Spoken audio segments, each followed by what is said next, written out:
So hello guys, welcome back to हॉरी India. So आज मैं लाने वाला हूं भटियाना कहानी का रहस्य, जो आज हमारा थर्ड पार्ट होगा और हमारा अंतिम पार्ट होगा। सो चैनल में बने रहने के लिए लाइक शेयर सब्सक्राइब जरूर करना, और हाँ, मेरे इंस्टाग्राम पेज को फॉलो जरूर कर लेना। So let's go guys. कहते हैं इंसाफ जब एक रूह को मिलता है तो दूसरी रूह जाग जाती है, क्योंकि दर्द कभी अकेले नहीं होता। एक नई शुरुआत और एक नया डर। गौरी की रूह शांत होने के बाद पूरा गांव मान रहा था कि अब सब कुछ ठीक हो गया। बावड़ी फिर से साफ हो गया, हवा हल्की थी और बच्चे फिर खेलने लगे।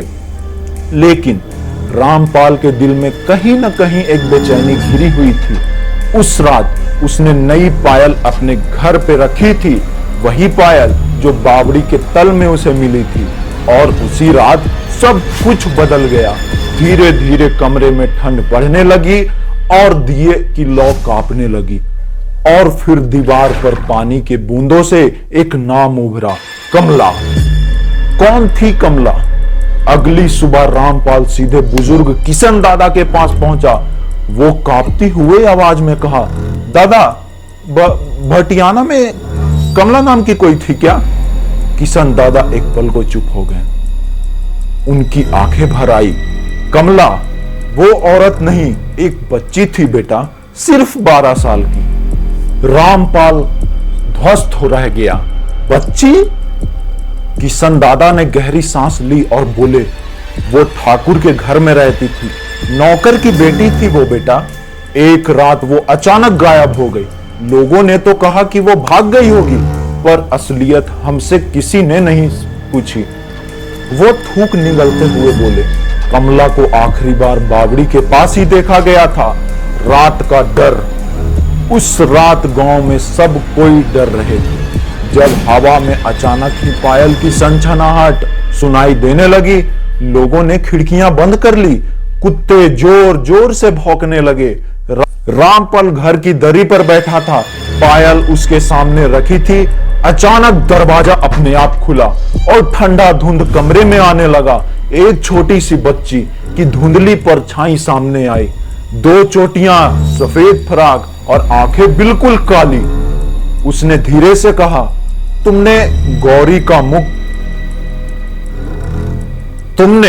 गौरी को तो मुक्त कर दिया, अब मेरी बारी है। रामपाल और कमला की मुलाकात इसी धुएं से हुई थी। परछाई धीरे धीरे स्पष्ट हुई। कमला की आवाज धीमी थी पर दर्द से भरी हुई। मुझे किसी ने नहीं ढूंढा, किसी ने मेरा नाम तक नहीं लिया। मैं चीखती रही पर किसी ने नहीं सुना। रामपाल ने कांपते हुए पूछा, तुम्हारे साथ क्या हुआ था कमला? कमला ने पानी की तरह टूटती आवाज में कहा, एक रात ठाकुर का छोटा बेटा सोहन मुझे खेत के पास बुलाया। वो ले गया और वो मुझे खेलने दिखाने के लिए बहाने बुलाया था, पर उस रात वो अकेला नहीं था। हवा भारी हो गई, कमरा ठंडा पड़ गया। कमला बोलती रही, उन्होंने मेरे साथ खेल नहीं, पाप किया था। जब मैंने रोया तो उन्होंने मेरे झूठे बात बोलकर, मुझे झूठी कहकर उन्होंने मुझे बांध दिया और उसी बावड़ी में धक्का दे दिया। रामपाल की आंखें भर आई और किसी ने भी मेरा नाम नहीं लिया। मैं वहीं रह गई। कमला का गुस्सा अचानक 7वें आसमान तक पहुंच गया। अचानक उसकी परछाई कांपने लगी। चीखें कमरे में गूंज गई, अब मेरी बारी है। जिन्होंने मुझे मारा वो बचेंगे नहीं। और हवा ने दरवाजा जोर से बंद कर दिया। ठाकुर परिवार का नया अंत शुरू हो गया। अगली सुबह गांव में हलचल मच गई। ठाकुर के हवेली से रोने चिल्लाने की आवाजें आने लगी। सोहन ठाकुर का छोटा बेटा, जिसे कमला ने दोषी बताया था, बिस्तर पर मिला। शरीर बिल्कुल अकड़ा हुआ, बिल्कुल ऐसा लगा कि पत्थर सा मुलाकात हो रहा हो। और उसकी उंगलियां पर खरोंच के छोटे छोटे निशान थे, जैसे किसी बच्ची ने पकड़कर खींचा हो। ठाकुर की आंखें लाल थी। वो बस एक ही बात कह रहा था, छोटी छोटी उंगलियां मेरे बेटे को ले गई। गांव डर गया। रामपाल के पास पहुंचे, क्या कमला को मुक्ति मिलेगी? हरि नारायण जी बोले, कमला की रूह अब बदले पर उतर आई है। उसे रोकेंगे नहीं तो वो पूरे गांव को ले जाएगी। गांव वाले चिल्लाने लगे, इसे भी भगाओ, इसे भी शांत करो, वरना हम सब मारे जाएंगे। रामपाल उसी वक्त बोला, वो बुरी नहीं है, वो इंसाफ चाहती है।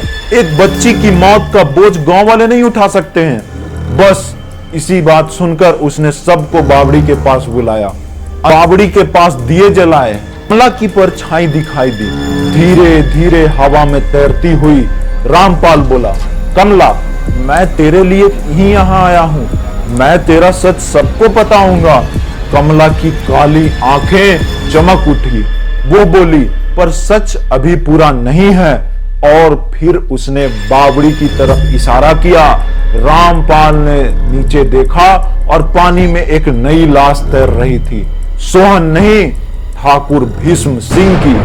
गांव वाले चीख उठे। कमला ने धीरे से कहा, अब मेरा दर्द खत्म हुआ। उसकी परछाई धीरे धीरे रोशनी में बदलने लगी, फिर पूरी तरह गायब हो गई। कमला की आत्मा मुक्त हो गई थी। गौरी की आत्मा तो पहले से ही जा चुकी थी। बावड़ी अब सच में शांत था। पानी साफ था, हवा हल्की थी। रामपाल ने आखिरी बार बावड़ी को देखा और महसूस किया कि जगह हल्की हो रही है। लेकिन अचानक पानी में एक और बुलबुला उठा। रामपाल ने नीचे झांका तो पानी में किसी का चेहरा था। वो चेहरा नहीं, सिर्फ एक शब्द उभर रहा था, धन्यवाद। और इसी के साथ भटियाना गांव का श्राप खत्म हो गया।